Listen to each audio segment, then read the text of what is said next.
I just loved singing so much. For me, it was more like, yeah, this is the path. This is what I need to do. These are the things I need to learn.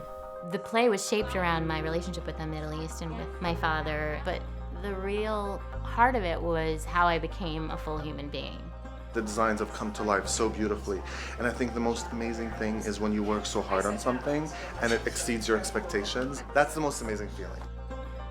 Major funding for Arab American Stories was provided by Mohammed and Jamie El Arian, the Arab American Community of Michigan, the Arab American Community of Houston, Texas, the American Syrian Arab Cultural Association of Michigan. Additional funding was provided by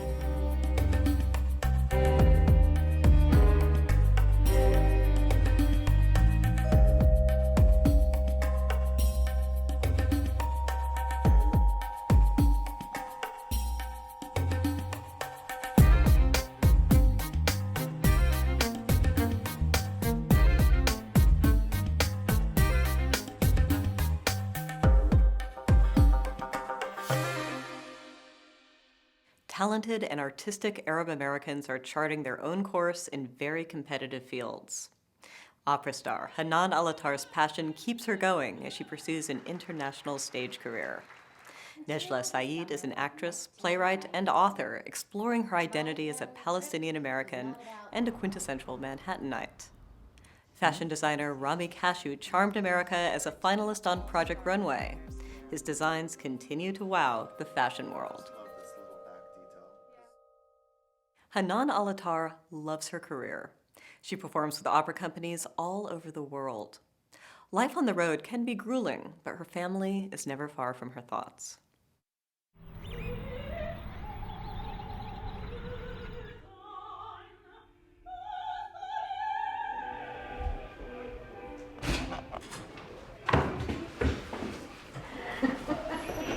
She's hard to keep up with. I always run by the wayside, even when I don't have to run. Gives me energy. I'm sure she's out there. You just have to find her.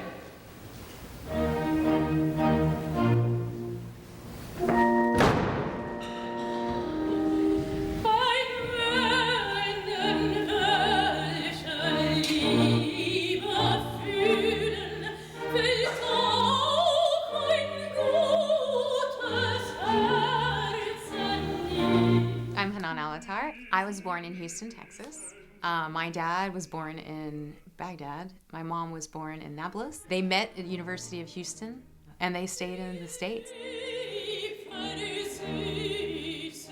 I am currently in Austin, Texas, where I went to undergrad, and I am working on a show, The Magic Flute. I am singing Pamina, the princess, the daughter of the Queen of the Night, who is naughty and spicy. And I'm innocent, at least in this show. Please be quiet in the mouth. I got interested in opera. I went to a Catholic girls' school in Houston, St. Agnes Academy, and one of the only classes, this is so embarrassing to admit, but one of the only classes that was co-ed was chorus. So I was fascinated with, boys, just like every other girl. And so I decided to take chorus. I fell in love with it and had the most amazing teacher that inspired me to communicate through music, communicate everything, nuance. He even made us sing which is quite unorthodox at the time, but like smoke out of a cigarette. Like he would make us sing that kind of a phrase, just for fun,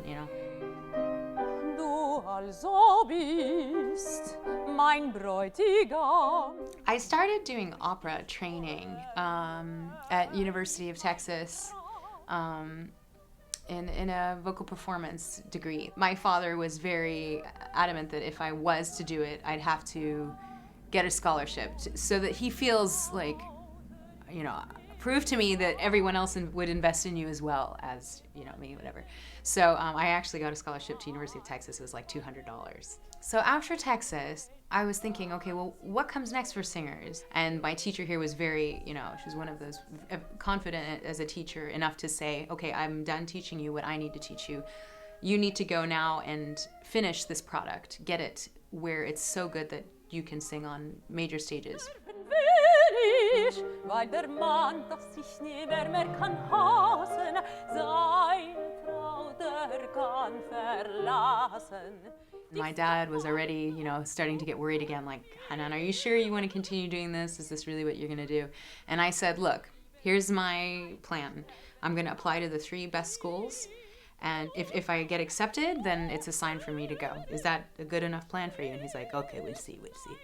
So I applied to the 3 schools. Mom went with me to all 3 auditions, and I got into 2 of them, and I got a scholarship to Juilliard. And so I went to Juilliard for my master's. And then I was there in New York for the next 12 years.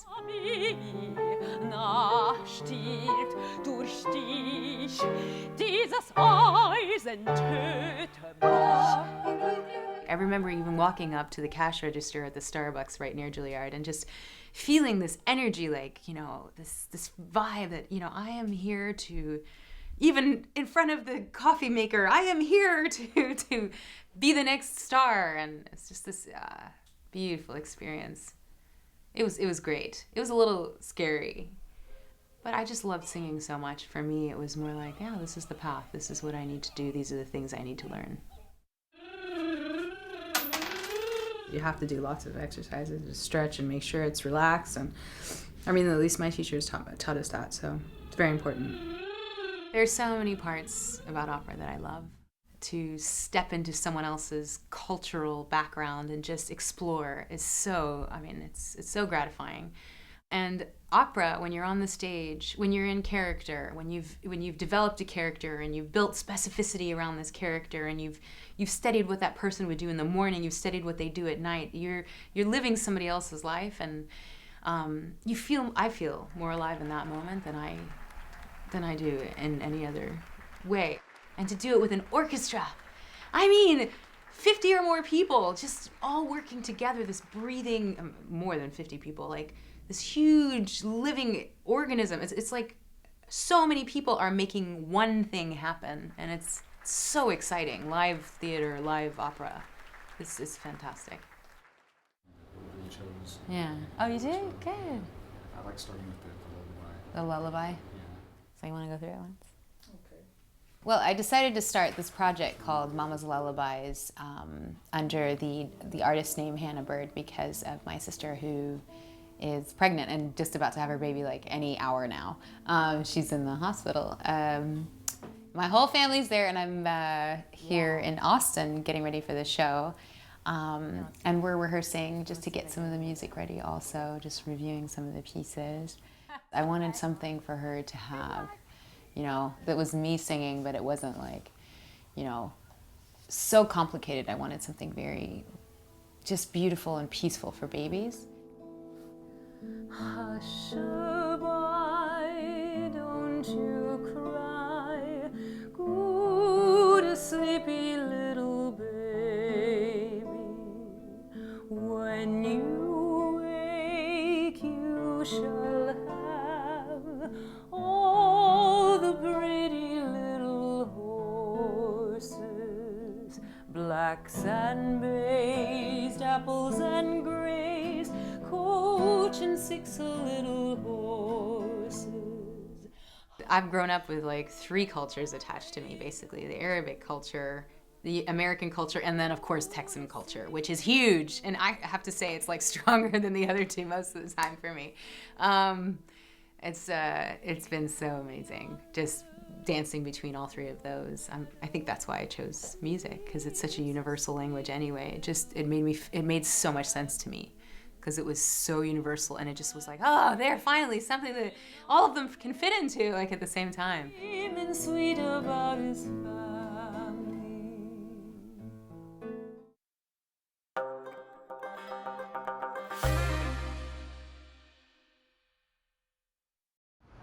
Najla Said grew up on New York's Upper West Side, fully embracing life in Manhattan. But as the daughter of Palestinian intellectual Edward Said, she eventually had to come to terms with where she fit into the cultural and political discussions swirling around her.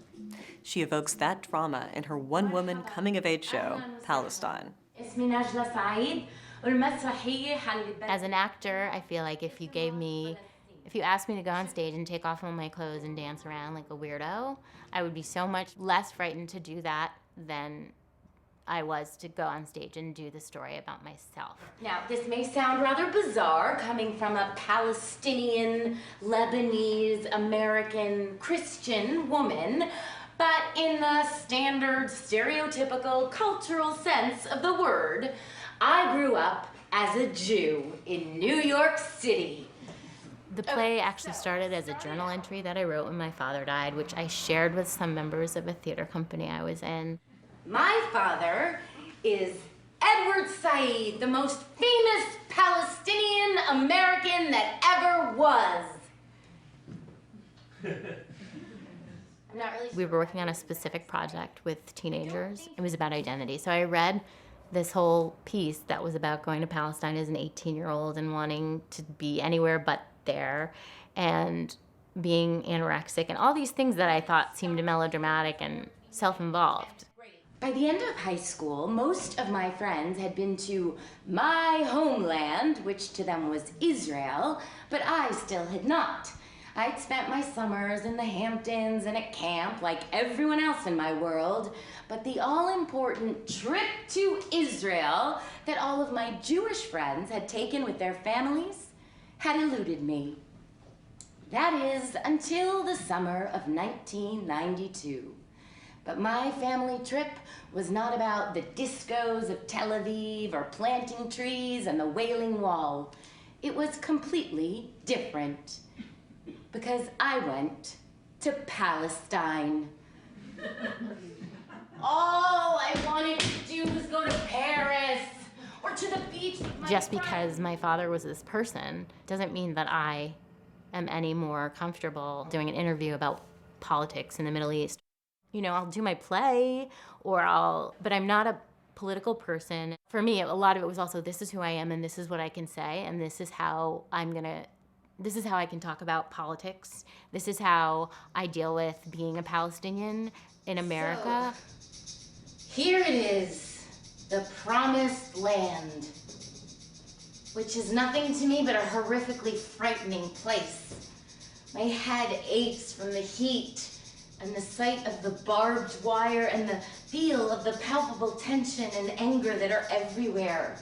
There's greenery here. It made me feel good about how I've managed to, I guess, deal with or sort of tackle my identity and where I see it in my life. Here, there is just division, separation, yes, apartheid, experienced firsthand by an 18-year-old girl fresh out of one of the toniest prep schools in New York City. To go to Palestine knowing you are one of them, but looking, sounding, and acting like you are one of us, is a pretty angering and confusing experience for any teenage girl who just wants to worry about finding boys and cigarettes. So what has happened is I've started to do it at universities and high schools all over the country. And the young people who come up to me afterwards, some of them are Arab, and they love the stuff that is specifically about the Middle East and our culture, but a lot of them are not. A lot of them are Jewish, and a lot of them are, I'm half Chinese, half Indian, or whatever it is. And so the idea of just feeling kind of like I'm so uncomfortable with who I am, and I'm in this world, and I have to learn how to fit in and function, and all I want to do is just be normal, is completely, I think it's the one thing that we can all relate to. My mom is from Lebanon, and we're going to go there too, afterwards, for the first time in 9 years. Well, I feel like I didn't really know my mother very well until after my father passed away. And though she has raised my brother and me far from her home, and though she struggled to do so without the help of her extended family, whose lives were meanwhile in danger as the civil war raged on in Lebanon and we sat safely in America, she never stopped assuring us that everything would be okay. Naji, Habibti, this is life. It is hard and it's full of awful things, but everything will be okay. I just kind of became really proud and sort of interested in her and fascinated by her. And I saw the way that my dad had become who he was, in part because of her, because he had grown up like my brother and I, basically outside of the Middle East, and she was his real anchor to the Middle East. And I just wanted to give her that acknowledgement, because I think she was as much a part of shaping my Arab identity as my dad was, and I think it's important that people know that. And she never stopped speaking to us in Arabic. Like many Arab women, Mommy is resilience personified. I don't care about this, though. I am 18 years old and she is my annoying mother. The play was shaped around my relationship with the Middle East and with my father and all of this stuff, but the real heart of it was how I became a full human being. Back at the gym, I was standing side by side with one of the trainers, watching the events unfold. With one eye still on the TV, he casually turned to me and said, "This is clearly the work of Palestinians. I mean, this is an act that has Arafat written all over it." That was it for me. For the first time in my life, I turned on my heels and I lunged into him. What are you talking about? You know, in my head, I'm still 18. And I guess maybe that's how my parents felt at a certain point when I was a kid. But I do know that I have a voice and that there are things that I feel really strongly about and that upset me. And so it's less scary now. Thus, I was crowned and outed as an Arab American. I'd never been a hyphenate before. It was kind of nice to be an officially franchised minority.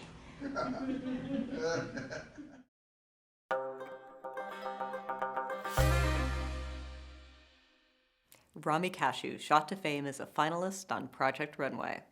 Since then, Rami has draped the shapely silhouettes of innumerable celebrities and fashionistas. Why don't I use this? It'll be faster before they come in. I need scissors. There we go. Ready for alteration? I'm very excited because today is the official launch of this white bridal collection of bridesmaids dresses that I've been working on with Bibi. And today's the day where we are showing some of the gowns to Women's Wear Daily, Teen Vogue, Marie Claire, like some of the best editors who are super important to come and have a viewing of the collection.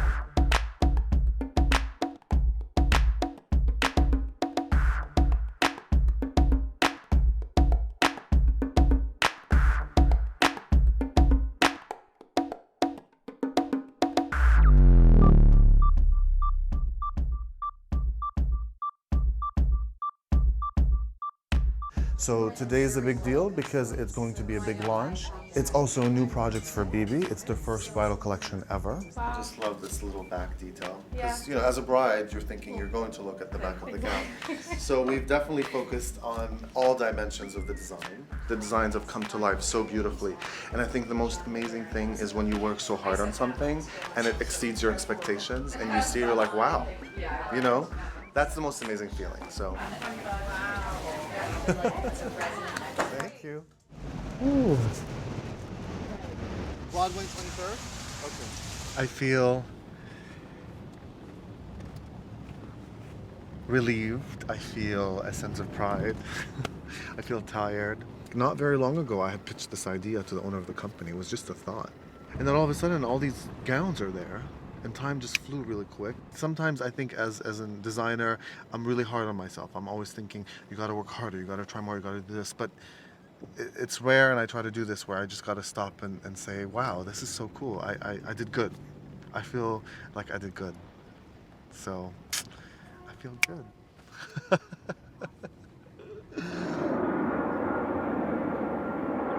I moved to the United States in 1995, and I knew I was going to move here, I think, ever since I was 13 or 14, because always knowing what my dream was, which is to become a designer, and due to growing up in an occupation, I think people were more concerned and still are more concerned about buying food rather than buying dresses. So I knew that this type of business is now going to flourish in an economy that is deprived. So I moved to the United States, and I knew that this is going to be the land where many dreams come true and the land of opportunities. 6.5. Okay, so let's say this is the center, right? So this is what I guess it started at a very young age. But I think when hands-on, it became more so, it developed into a true passion and hobby at the age of 6 when I began sketching secretly, and I wouldn't show my parents. It was just this passion of mine. I started, drawing different design ideas and sketches until one day at the early age of 13, my brother found one of my secret sketchbooks, and he ran to my parents and he showed it to them. And I thought, my parents would not be proud of, their son drawing dresses and things like that. So naturally I panicked, but to my surprise, they actually were really encouraging and impressed, and I think they saw a true talent there. My father, he's a self-made businessman. He was an architect. He designed the home we grew up in, built it from the ground up. So he was always one to encourage us, but to also insist that you must make something of yourself, no matter what it is.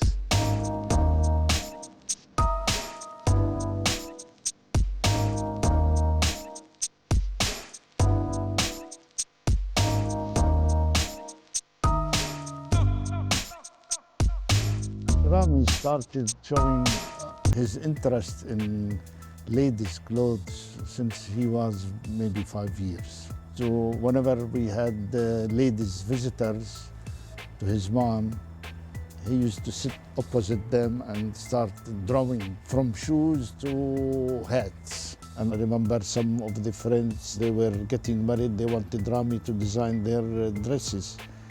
That's really exciting. It was exciting at that time, and we were very proud of him. Until now, of course.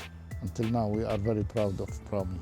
So this is one of the dresses Rami designed for me, and once my friends see it, they immediately know that it's Rami's. I always feel very special wearing stuff that nobody has, only stars have. Rami is becoming more famous and more successful than before. It's a changing point in his life. 13 all-star designers here. Being on Project Runway has been a great experience because I don't think you can pay for that kind of exposure, to be honest. And it opened a lot of amazing doors. And I think what is great about the show is it really kind of became this phenomenon that is international. The blacks all together. I think you have an edge over the other designers in terms of execution. You mastered all of these elements. After Project Runway, the owner of Papyrus reached out for an event, and she asked me if I'd be interested in making an evening gown out of her paper products. And I created this multi-tiered gown with a collage of cards, and it was such a challenge, but I had experienced that on Project Runway, where I made a dress out of Hershey's. I did win that challenge, by the way. I almost create a print out of their product.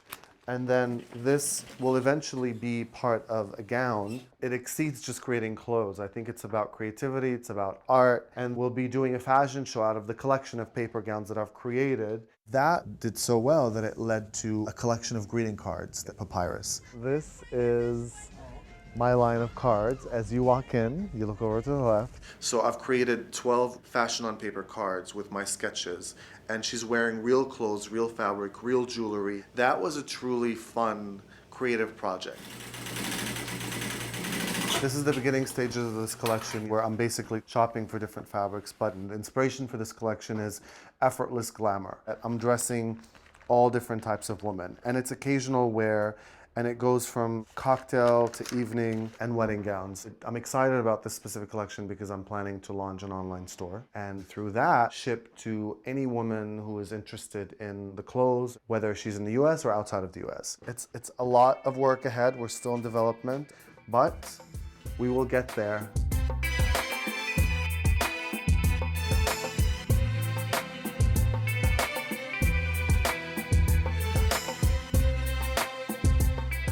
I can tell you that yes, I am living the dream. I think though it's important to constantly set new dreams, because the minute you accomplish certain dreams, then you have to reach new goals, otherwise you stop. But it's not just about, oh, I'm blessed, I'm lucky, I'm living a dream. No, I put a lot of hard work into it, and that's what it takes to do that.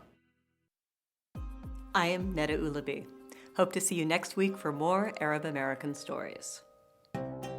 Major funding for Arab American Stories was provided by Mohammed and Jamie El Arian, the Arab American Community of Michigan, the Arab American Community of Houston, Texas, the American Syrian Arab Cultural Association of Michigan. Additional funding was provided by